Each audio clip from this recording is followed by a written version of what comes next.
Hey guys, welcome to a new video on the channel, and in this video today I'll be showing you how to cut the sleeve for the gown you saw in the thumbnail. And so for this tutorial, I already have my material divided into 4 places.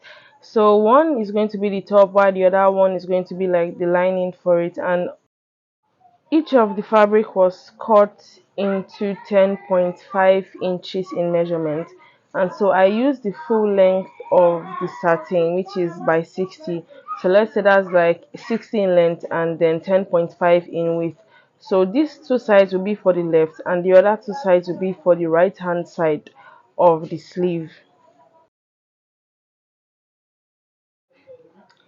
So now to make the sleeve, I'm going to cut out the pattern on just one, then I'll replicate it on the remaining 3, just so that all of them are alike. So to do this, I'll fold the fabric into 2.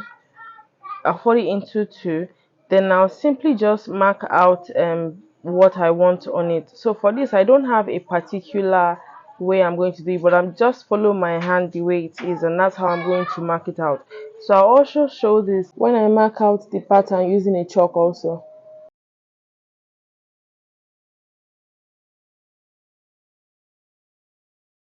So this is what it looks like after marking it out, although I would recommend that you widen yours at the bottom part a bit, just so that it's a bit bigger. So the part that is going closer to the end of it, I'll just say you should widen yours at that point. So now I've cut it, and this is what I have. As you can see, I have done the same for the remaining 2 fabrics that are under these 2 that you can see. One side is for the left and the other side is for the right. So now I'm just going to iron my gum stain on it. So I'm using the hard stain just so that the hand of the fabric can stand the way I want it to stand.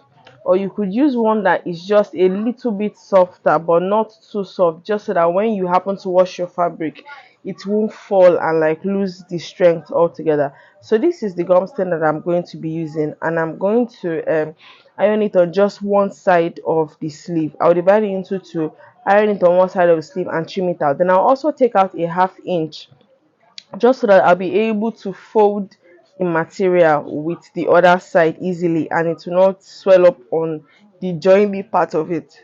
So as you can see, currently I already have this ironed. So what I'm going to do is just to sew this, like sew this right side to right side, and then turn it out, just so you can cover this from the bottom, and then I'll revisit this again on the cloth I want to attach it.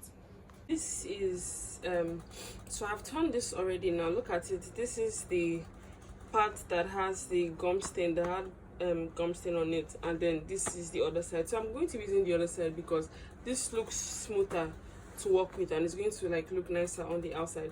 So this is what this looks like, the front and the back. Like I said, the 4 facing, 1 2 3, and the 4th one.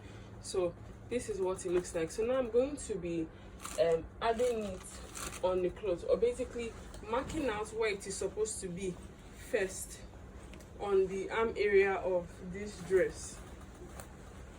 So I'm going to be marking out where it's supposed to be on the arm area of this dress. I'm going to draw a line, then measure it out, and then use that to pleat this first before I attach it to the dress, just so it makes it easier for me to work with. Okay, so right now I have marked out the line that this is supposed to follow.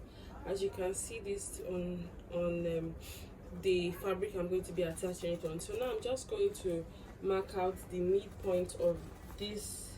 I'm going to mark out the midpoint of this. Then I'm just going to measure that out on the fabric and just pleat it. Then I'm going to pin it down and run it on the machine, just so it can stay the way I have pinned it.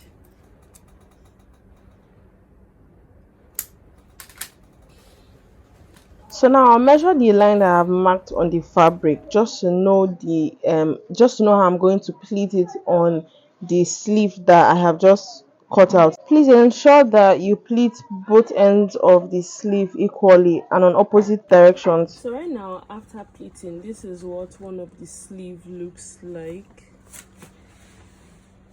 So the moment it gets sewn on the dress, it spreads out, and this is what it looks like.